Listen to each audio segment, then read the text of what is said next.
আমরা নিশ্চয়ই সমালোচনা করব।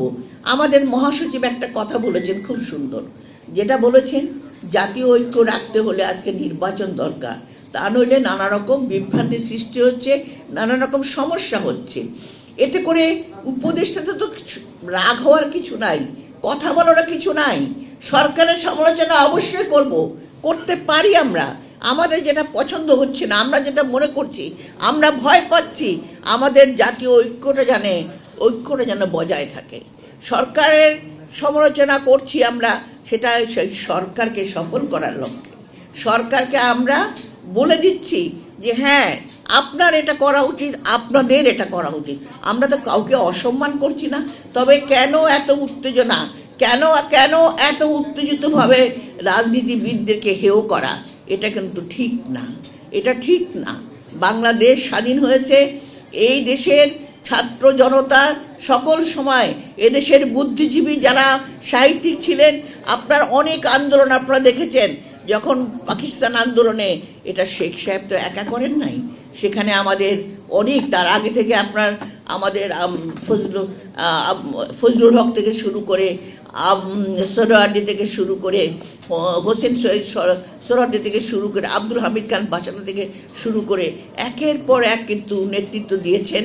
অবশেষে ছাত্র জনতার থেকে শেষ পর্যন্ত আমরা স্বাধীনতার যুদ্ধ করি, আমরা শেখ সাহেবের সংগঠক হিসেবে তাকে আমরা নেতা হিসেবে মেনে নিই।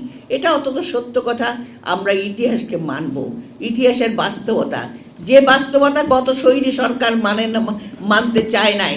তারা একটা কথাই বলেছে, বাংলাদেশে আর কেউ সংগ্রাম করে নাই, একমাত্র আওয়ামী লীগের একজন নেতা, একদলীয় নেতা, একজন নেতা ভাষা আন্দোলন থেকে শুরু করে, মুক্তিযুদ্ধ থেকে শুরু করে, দেশের স্বাধীনতা গণতন্ত্র ফিরিয়ে দেওয়া থেকে শুরু করে সব করেছে। এই যে ওনারা নিজেদের এই যে করতে গেছে, অন্যদের অস্বীকার করে, অন্যদেরকে অসম্মান করে, একজন নেতাকেও তারা সম্মান করেনি। এমনকি আমার দেশনেত্রী বেগম খালেদা জিয়া দেখেছেন তিনি কিভাবে দেশ উন্নয়নে কাজ করে গেছেন, তিনি কিভাবে নারীদের শিক্ষার জন্য কাজ করেছেন, শিশুদের জন্য কাজ করেছেন। যেমন করেছেন শহীদ জিয়া, তেমনি করেছেন তিনি। এবং তাকে আজকে তিনি রাজপথে শুধুমাত্র গণতন্ত্রের জন্য রাজপথে তিনি হেঁটে বেরিয়েছেন 9 বছর। এই 9 বছরে দিয়ে সমগ্র জনগণকে ঐক্যবদ্ধ করে তিনি কিন্তু একজন সফল প্রধানমন্ত্রী, বাংলাদেশের প্রথম প্রধানমন্ত্রী হন। তার সম্মান অন্য জায়গায়। তাকে হাসিনা চেয়েছিল মিথ্যা মামলা দিয়ে মেরে ফেলতে, তিনি মিথ্যা মামলা জেলে গেছেন।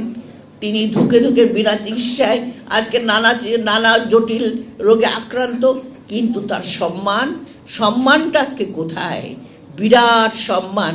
বাংলাদেশের জনগণ থেকে শুরু করে সারা বিশ্ব তাকে আজকে স্যালুট করছে, কারণ তিনি আপসহীন নেত্রী।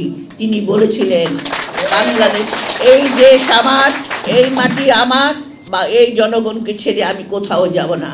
তিনি একদিনের জন্য কিন্তু বাংলাদেশ ছেড়ে যান নাই। তিনি জেল খেটেছেন, তিনি বিনা চিকিৎসায় ধুকে ধুকে মরেছেন। তারপরেও তিনি সম্পূর্ণ জামিনে মুক্ত হয়ে চিকিৎসার জন্য দেশে গেছেন। সম্মানটা মানুষের কর্মের ফল। সম্মান, আমি একদলীয় শাসকের মানুষকে মেরে ফেলবো, এখানে আমরা দেখেছি কিভাবে সাধারণ মানুষ ধুকে ধুকে মরছে। এখনো সেই সিন্ডিকেটগুলো আছে, এখনো তাদের দোসর আছে। তাই আজকে যখন আমরা চিন্তা করি, কারণ এখন আওয়ামী লীগের দোসররা নানাভাবে চেষ্টা করছে আমাদের ঐক্যে ফাটল ধরাতে, নানাভাবে চেষ্টা করছে আমাদের বিভিন্ন সমস্যা তৈরি করে, বিভিন্ন জায়গায় উত্তেজনা সৃষ্টি করে দেশকে অস্থিতিশীল সৃষ্টি করতে, কিন্তু সেটা তো আমরা হতে দিচ্ছি না। আমি অবশ্য এই সরকারকেও আমি ধন্যবাদ জানাবো, তারা কাজ করছেন, তারা চেষ্টা করছেন। তবে আমি বলবো আমাদের সবারই সহনশীল হওয়া দরকার। ঢালাইয়ে দৃঢ়তা, নির্মাণে নিশ্চয়তা, প্রিমিয়ার সিমেন্ট, ঢালাইয়ের রাজা।